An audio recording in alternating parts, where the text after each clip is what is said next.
하나님 말씀은 느헤미야서 13장 23절부터 31절 말씀까지입니다.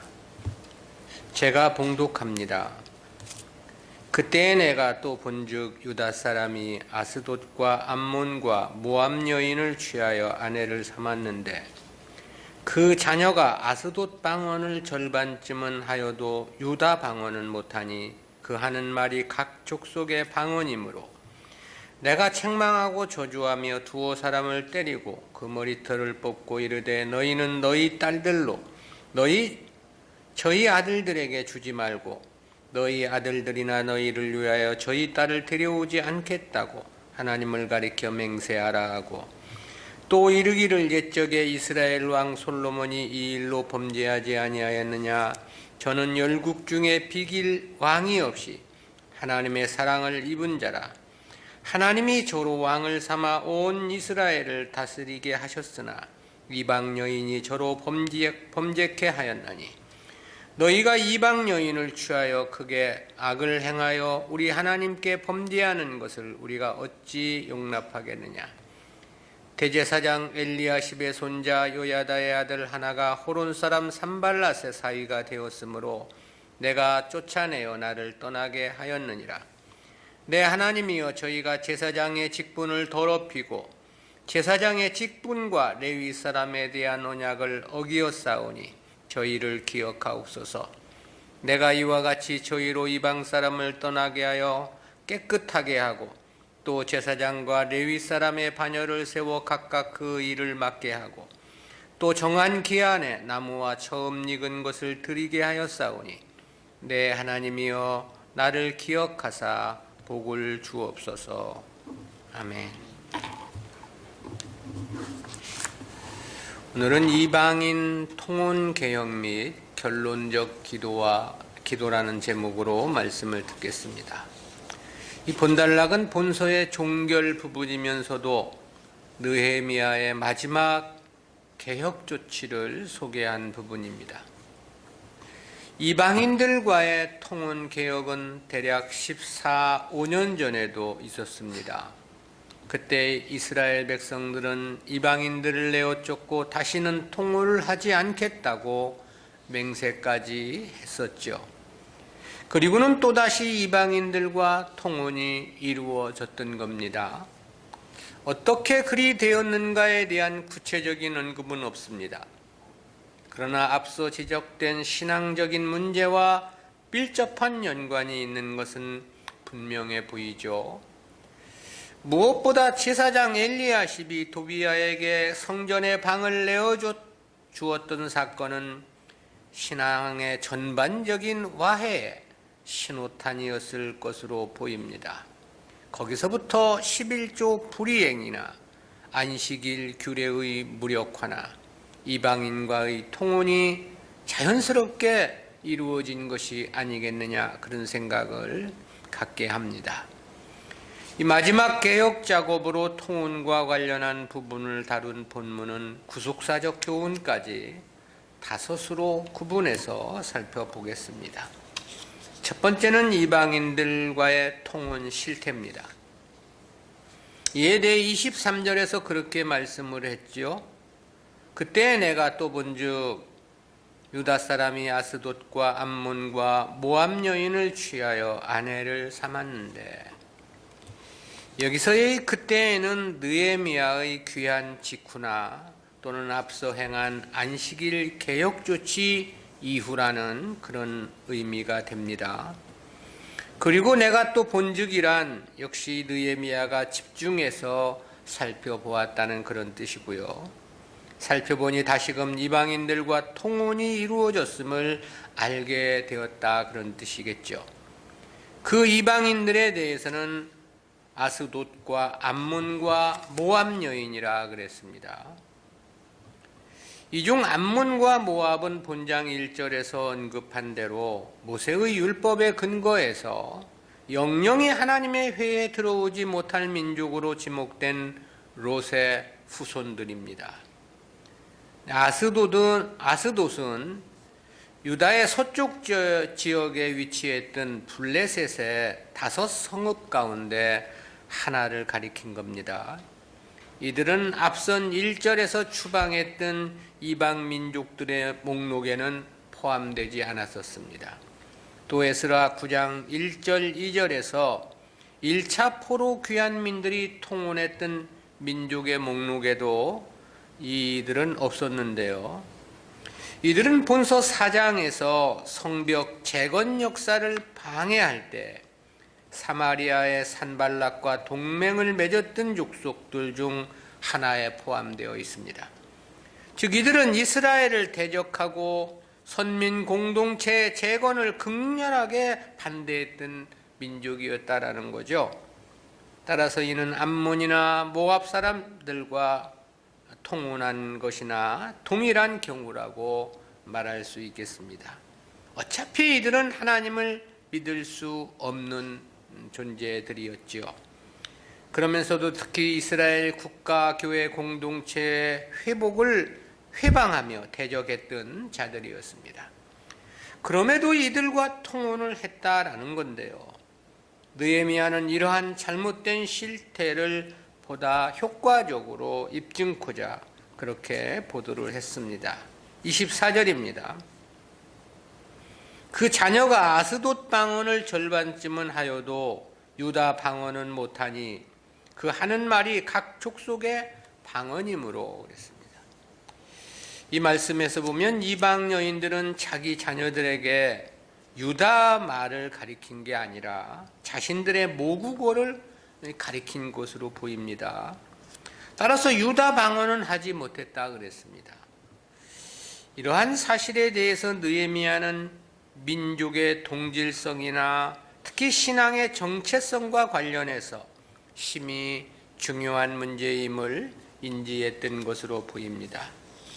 어차피 저들이 믿지도 않겠지만 유다 말을 하지 못한다면 표면적이고 외식적인 종교 행위도 할 수 없었을 것이기 때문에 그렇습니다. 이런 경우는 아스돗 사람들만이 아니고 암몬과 모압 자손들도 마찬가지였던 것으로 보입니다.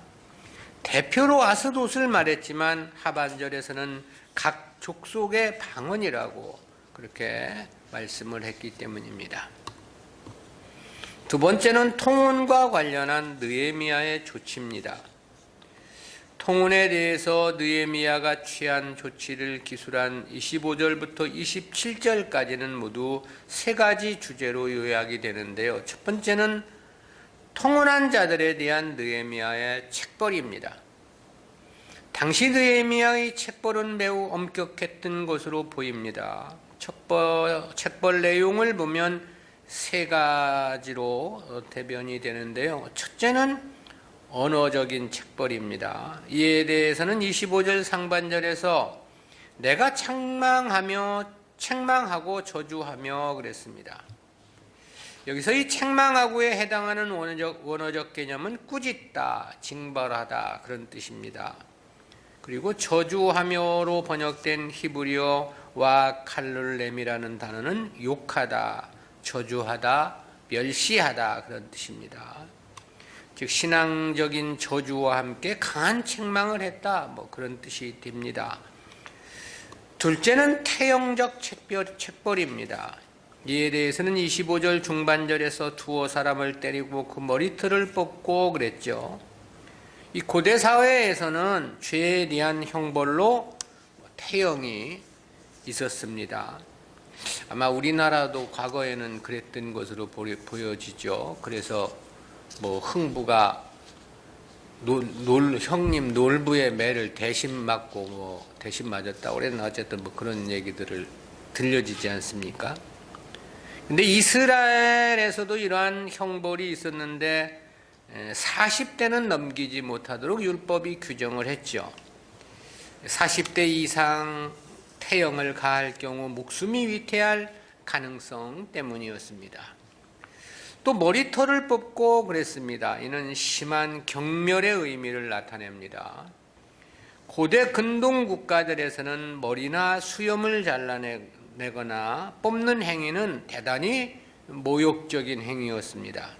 그것은 이스라엘 내에서도 마찬가지였습니다. 느헤미야가 이들에 대해서 이런 책벌을 가한 것은 그만큼 통혼이 이스라엘 공동체를 모욕한 것이라는 뜻에서 허락된 것으로 보입니다. 인류사의 이스라엘은 오직 저들만이 거룩한 하나님의 백성들이었죠. 그렇다면 하나님 백성으로서의 정체성과 지존을 지켜야 함은 너무나도 당연한 일이었습니다. 그럼에도 당시 귀한 민들은 그 가치를 전혀 몰랐던 겁니다. 마치에서가 장자의 가치를 모른 채 팥죽 한 그릇에 판 것과도 같은 그런 망령된 행실이라고 지적할 수 있겠습니다. 세 번째는 25절 하반절에서 그렇게 말했습니다. 너희는 너희 딸들로 저희 아들들에게 주지 말고 너희 아들들이나 너희를 위하여 저희 딸을 데려오지 않겠다고 하나님을 가리켜 맹세하라. 이는 율법을 근거로 다시는 이방인과 통혼을 하지 않겠다고 하나님 앞에 맹세를 시켰음을 가리킨 거죠. 앞에서도 수차례 언급함처럼 이 통혼의 문제는 단순한 민족 혈통의 순수성 문제가 아니었습니다. 이는 무엇보다 국가 교회 공동체의 신앙의 순수성을 위해 반드시 필요한 조치였던 거죠. 왜냐하면 이방인들이 교회 안에 뒤섞이게 되면 하나님 나라 사상으로 순전해야 할 교회가 세속 사상으로의 변질이 불가피했기 때문에 그런 거죠. 그렇지만 이스라엘은 이러한 문제에 대해서는 크게 염두에 두지 않았던 것으로 보입니다. 그 원인을 찾아보면 오랜 바벨론 포로 생활의 잔재가 아니었느냐 그런 생각을 갖게 하죠. 그리고 그러한 포로 생활의 잔재가 귀환을 해서도 여전히 그 찌꺼기를 벗지 못하고 있음을 의미하는 거죠. 따라서 느헤미야는 이 문제의 심각함을 드러내고자 강하게 징벌을 했던 것으로 보입니다. 아울러 이런 일이 또다시 있어서는 안 되기 때문에 하나님 앞에 맹세를 하도록 조치를 했음을 밝혀주고 있습니다. 이런 개혁의 역사는 에스라 때에도 있었습니다.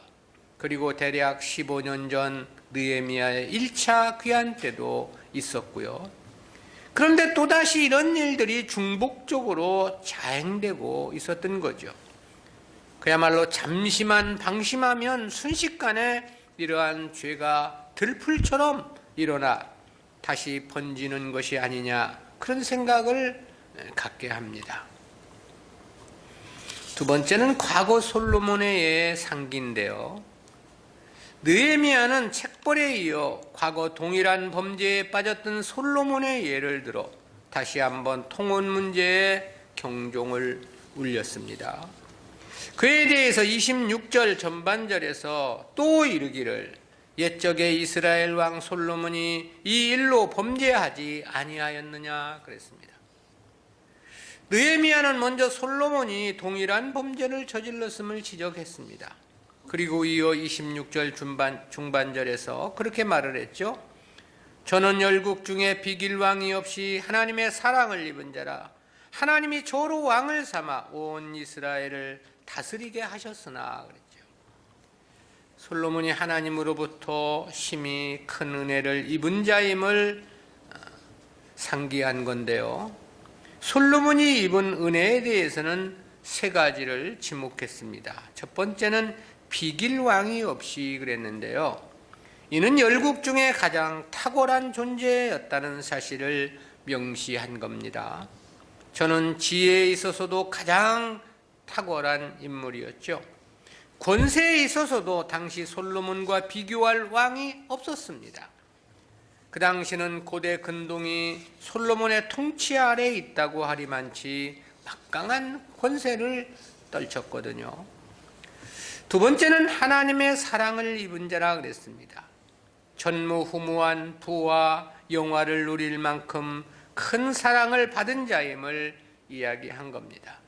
앉는 보좌를 비롯해서 음식을 먹는 모든 그릇도 금으로 만들었다고 했습니다. 그러니 저는 그야말로 전무후무하리만치 심히 큰 하나님의 사랑을 입었던 것은 명백해 보이죠. 세 번째는 이스라엘을 다스리게 하셨으나 그랬습니다.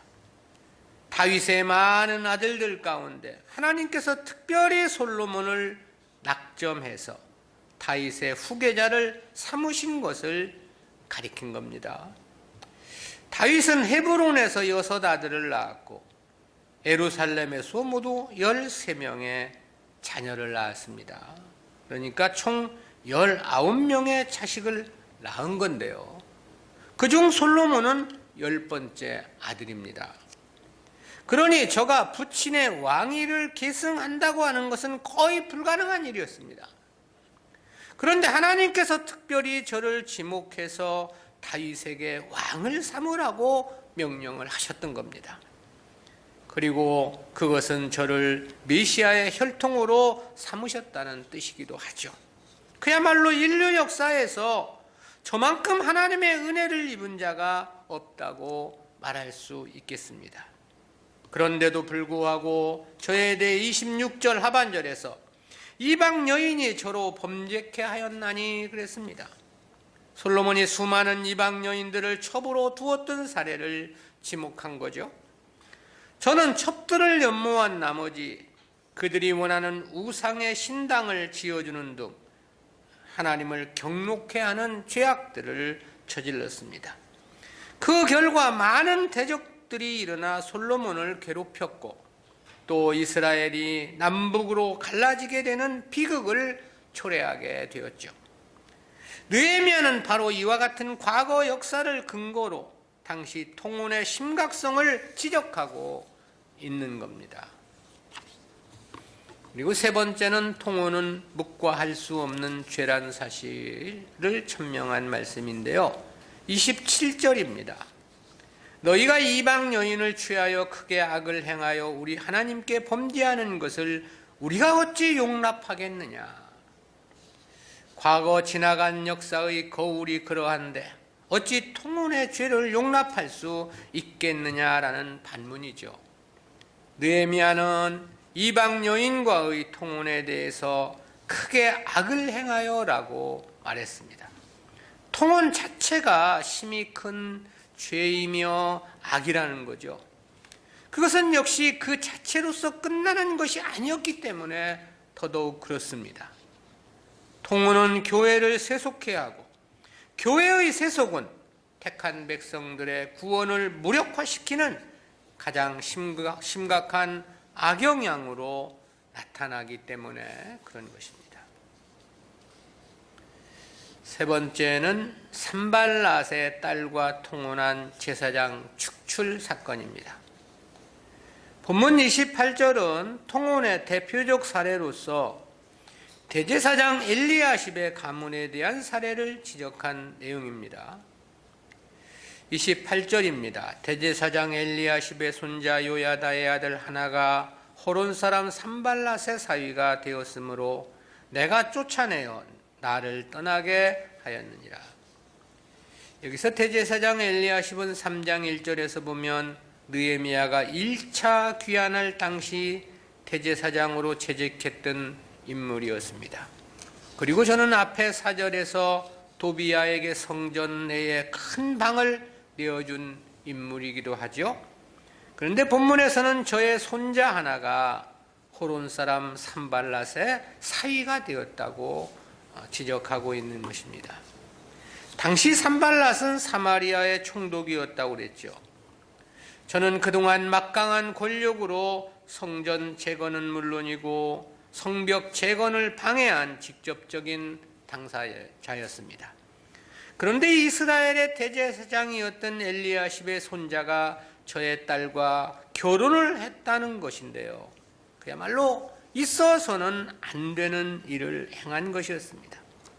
특히 율법에 보면 제사장 가문은 기생이나 부정한 여인이나 이혼한 여인과도 결혼을 해서는 안 되는 것으로 율법에 규정하고 있습니다. 오직 자기 족속의 처녀와만 결혼할 수 있도록 말씀하고 있죠. 그럼에도 제사장이 가문에서 이방인, 그것도 대적과의 통혼이 이루어졌다는 것은 그야말로 충격적인 사건이 아닐 수 없었던 거죠. 때문에 느헤미야는 내가 쫓아내어 나를 떠나게 하였느니라 그랬습니다. 이스라엘 선민 공동체에서 추방을 해냈다는 그런 뜻이죠. 당시 유다 귀환민들 중에는 이방인과 통혼한 자들이 한두 사람이 아니었던 것으로 보입니다. 그럼에도 대제사장 엘리야십의 손자만 추방을 한 것으로 언급되고 있는데요. 그 이유는 아마 저가 이방 여인을 내어 쫓으라는 명을 거절했기 때문이 아니냐, 그런 생각을 갖게 합니다. 참으로 후한무치한 일이 아닐 수 없고 느헤미야의 이와 같은 조치는 너무나도 당연하다는 생각을 갖게 합니다. 네 번째는 느헤미야의 결론적 기도인데요.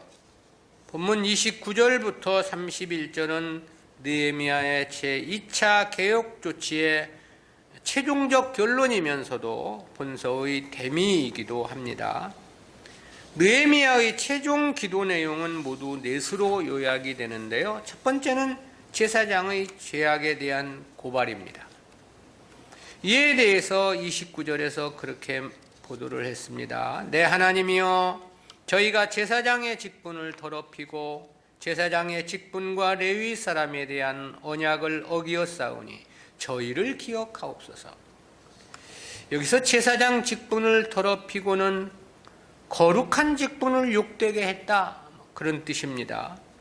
그리고 제사장 직분과 레위 사람에 대한 언약을 어기었다는 것은 성전 봉사자로서 지켜야 할 다양한 의무 규정을 어겼음을 지적한 겁니다. 그리고 이를 기억해 달라고 한 것은 그에 상응한 책벌을 요구한 것이라고 말할 수 있습니다.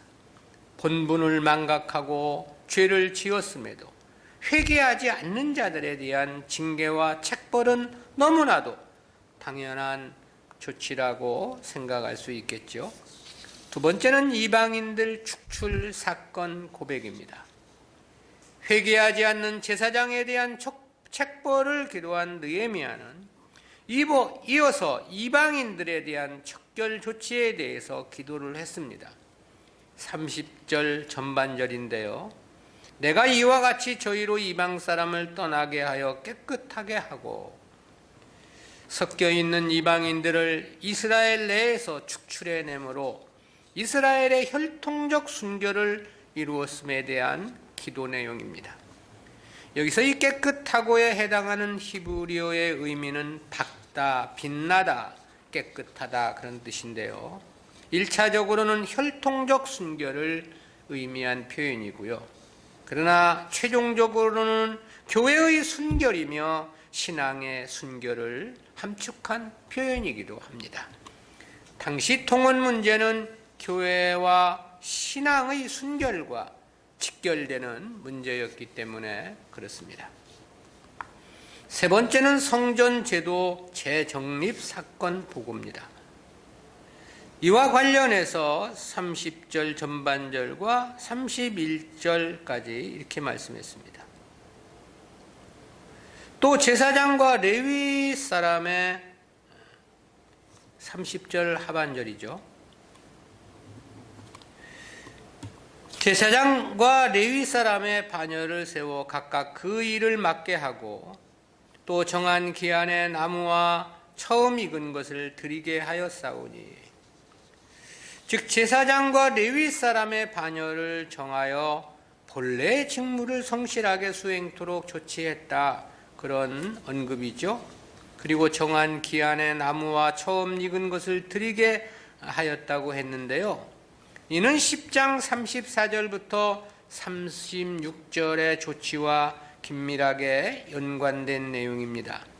나무는 번제를 드리는 데 소용되는 화목을 말한 거고요.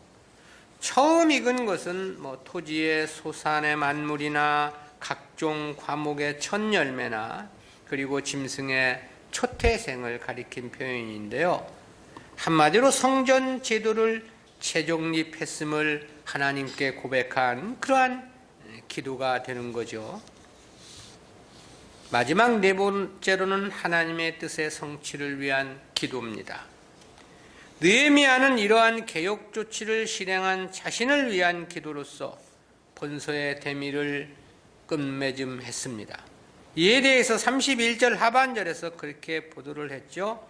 내 하나님이여 나를 기억하사 복을 주시옵소서.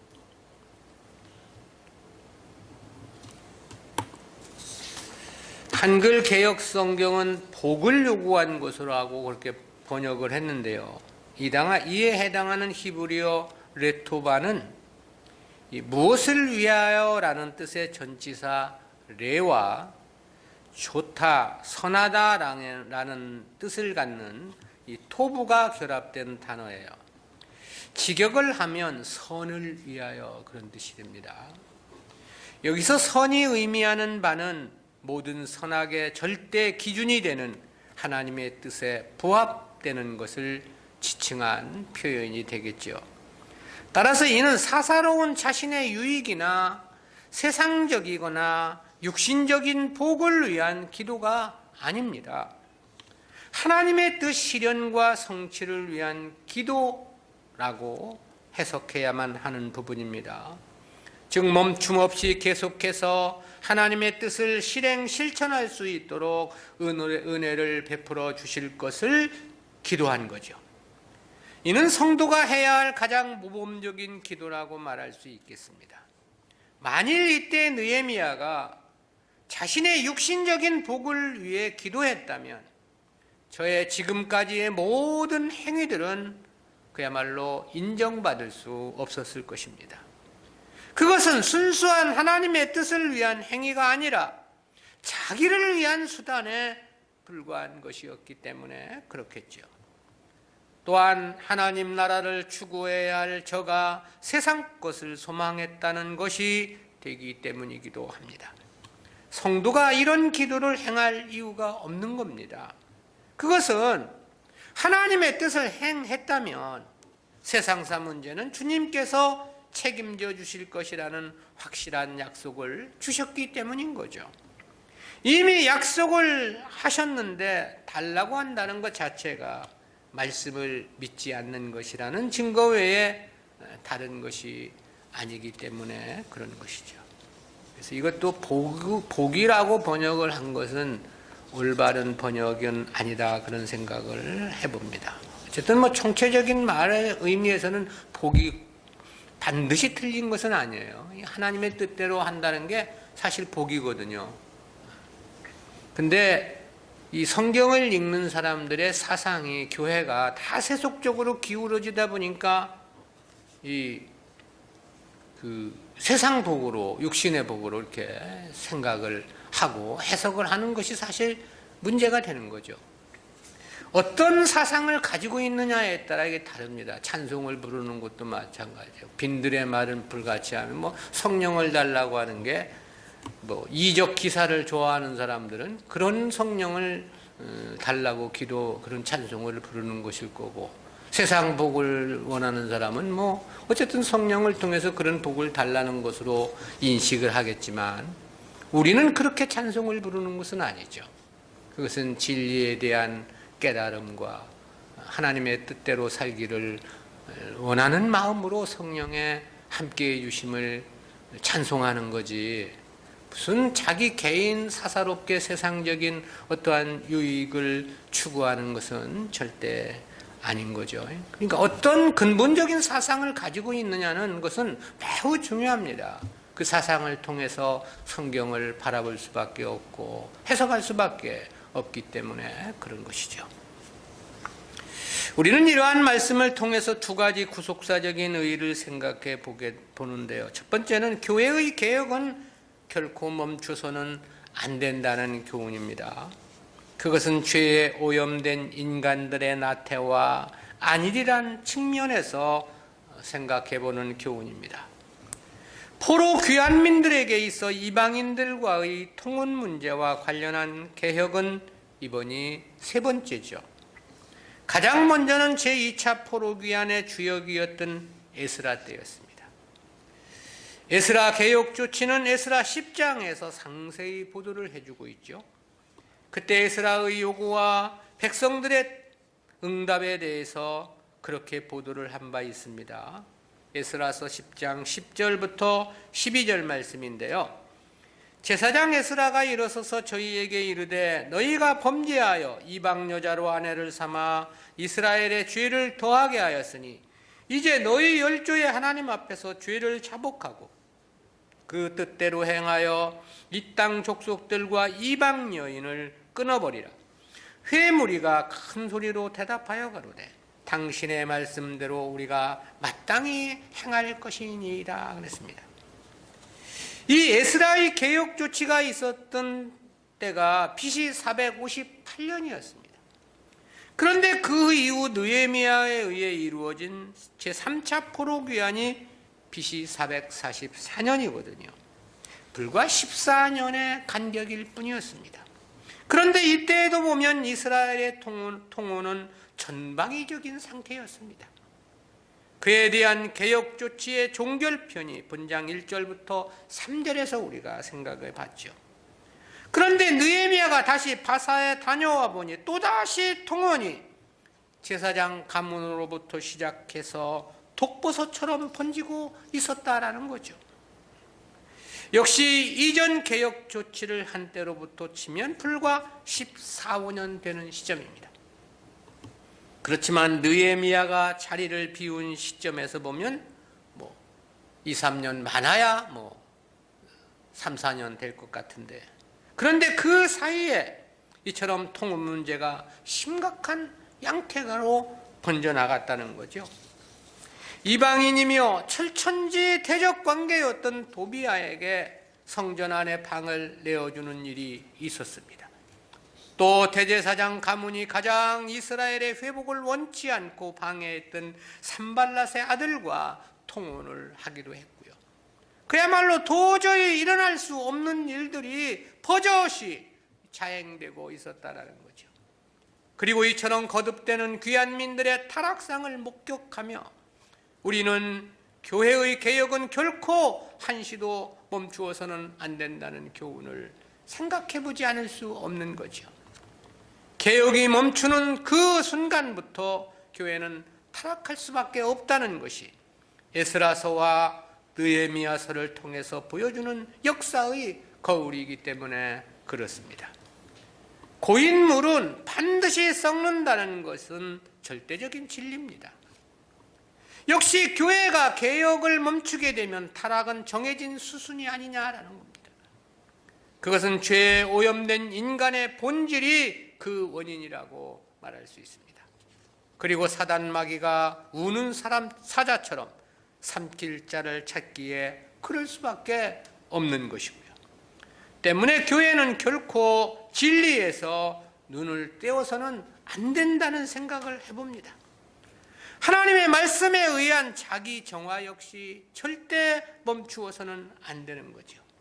이것이 멈추는 순간 교회는 물론이거니와 우리 자신들 역시도 자신도 모른 채 세속의 깊은 늪에 빠지고야 말 것이기 때문에 그렇습니다.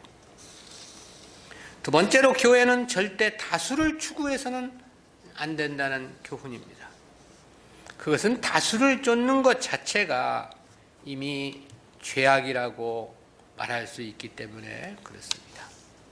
그리고 거기서의 교회의 순결은 도저히 불가능하기 때문에 그렇죠. 당시 통혼자들은 통혼을 했다 하더라도 하나님 뜻에 순종할 수 있다고 생각할 수 있었을지 모릅니다. 그 속에서도 11조도 하고 안식일도 지키고 초태생도 드리면 되는 거 아니냐고 말할지 모릅니다. 그러나 그것은 자기들의 생각일 뿐인 것입니다. 그리고 그런 생각 자체가 믿음의 원리를 깨닫지 못한 무지함에서 나오는 헛소리들인 거죠. 만일 그럴 수 있고 그런 외형적인 행위가 신앙의 본질이라면 하나님께서도 그토록 이방인과의 통혼을 금하실 이유는 없는 까닭에 그렇습니다. 하나님 백성은 창세 전에 선택된 자들입니다. 그리고 이 믿음이라는 것은 오직 그들에게만 허락되는 하나님의 특별한 선물임을 성경은 분명히 하고 있지요. 인간의 의지나 행위로 되는 것이 아니다라는 것입니다. 그리고 신앙의 본질은 세상을 포기하고 영원한 하나님의 나라를 소망함에 있는 거죠. 때문에 이방인들은 결코 믿음에 이를 수 없는 것입니다. 외식적인 종교 생활은 할 수 있을지 모르나 신앙의 본질에는 이를 수 없는 거죠. 때문에 저들은 교회 생활을 하면서도 오직 세상 나라, 육신을 중심한 삶일 수밖에 없는 것입니다. 때문에 이런 자들이 교회 안에 뒤섞이게 되면 하나님 백성들까지도 오염될 수밖에 없는 것은 필수이며 필연인 거죠. 하나님 백성들도 아담의 범죄의 영향으로 이미 세상 것을 추구하는 성향이 그 본성 깊숙이 오염되어 있기 때문에 그렇습니다. 그러기에 가나안 입성 때도 하나님은 가나안 족속들은 남녀노소를 불문하고 모두 죽이거나 내어 쫓을 것을 명하신 바 있습니다. 아울러 율법을 통해서 이방인들과의 교제나 통혼을 철저히 금하시기도 했던 거죠. 그런데 이러한 원리는 구약교회만의 문제는 아닌 것입니다. 신약의 교회도 원리는 똑같다는 거죠. 신약교회도 이 진리의 순결, 교회의 순결을 위해서는 택한 백성들만으로 순전해야 합니다. 이방인들이 뒤섞이는 순간부터 교회의 순결은 깨어질 수밖에 없는 것입니다. 주님은 그런 말씀을 하셨지 않습니까? 마태복음 22장 14절입니다. 청함을 받은 자는 많되 택함을 입은 자는 적으니라. 신약 교회 안에는 도리어 이방인들이 더 많을 것이라는 말씀 아닙니까? 때문에 교회 안에서조차 멸망으로 들어가는 자들이 더 많을 것이라고 말씀을 하기도 하셨습니다. 때문에 주님은 자기 백성들을 향해서 사람들이 많이 가지 않는 좁은 문으로 들어갈 것을 말씀하고 있죠. 사람들이 가지 않는 길을 가라는 겁니다. 많이 가는 길을 가서는 안 된다는 겁니다. 다수를 추구해서는 안 된다는 거죠. 근데 왜 오늘날 교회가 좀 더 크면 뭐 성공한 것처럼 모든 사람들이 거기에 그 눈길을 돌리고 그와 같은 교회가 되기를 위해 몸부림을 치고 있느냐? 사실 교회가 다수를 쫓아서는 안 됨을 성경은 명백히 하고 있습니다. 그 이유는 역시 교회 안에 들어온 이방인들 때문이라고 말할 수 있겠죠. 교회 안에 이방인이 들어오는 순간부터 교회는 교회로서의 역할을 바르게 감당할 수 없기 때문에 그런 거죠. 교회가 다수를 추구하게 되면 반드시 인본주의적인 방법이 동원될 수밖에 없습니다. 그리고 그렇게 해서 모아진 사람들은 절대 하나님 백성일 수는 없는 것입니다. 왜냐하면 하나님 백성들은 진리를 쫓는 거지 인본주의 방법이나 수단을 따르지는 않기 때문에 그렇습니다. 하나님 백성들에게는 성령의 함께하여 주심이 있기 때문에 그런 거죠. 그러므로 교회가 다수를 쫓는 것은 이미 그 자체가 교회가 아닌 것입니다. 마치 독극물을 스스로 마시는 것과 같은 행위라고 지적할 수 있습니다. 물론 복음은 전해야 합니다. 하나라도 더 많은 사람들에게 진리가 전해질 수 있도록 해야 하는 것은 명백한 사실이죠. 그러나 그렇다 해서 교회가 다수를 추구해서는 절대 안 되는 것입니다. 그리해선 진리의 순결, 교회의 순결을 지켜낼 수 없기 때문에 그렇습니다. 교회가 끊임없이 개혁을 해야 하고 개혁을 멈추어서는 안 되는 절대 이유인 것입니다. 복음은 전해야 하되 다수를 추구해서는 안 된다는 것이 이 경계선을 얼마나 명확하게 지켜가느냐라는 것은 중요한 문제입니다. 기도하겠습니다. 사랑의 하나님 은혜를 감사합니다. 오늘도 느헤미야의 결론으로 이방인과의 통혼 문제를 개혁한 내용과 느헤미야의 마지막 기도를 통해서 귀한 말씀 깨닫게 해주심 진실로 감사합니다.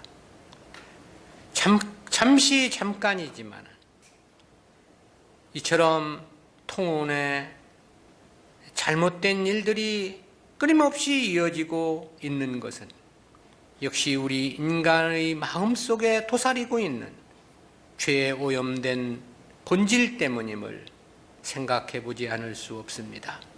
주여, 저희들에게도 과거 이들이 그랬던 것처럼 늘 우리 마음을 진리 가운데 지켜내지 않으면 곧바로 세속에 물들어서 세속적인 가치관으로 세상을 바라보고 사건을 판단하며 그러한 마음으로 이 세상을 살아가는 헛된 삶을 살아갈 수밖에 없는 저희들임을 이 시간도 고백합니다.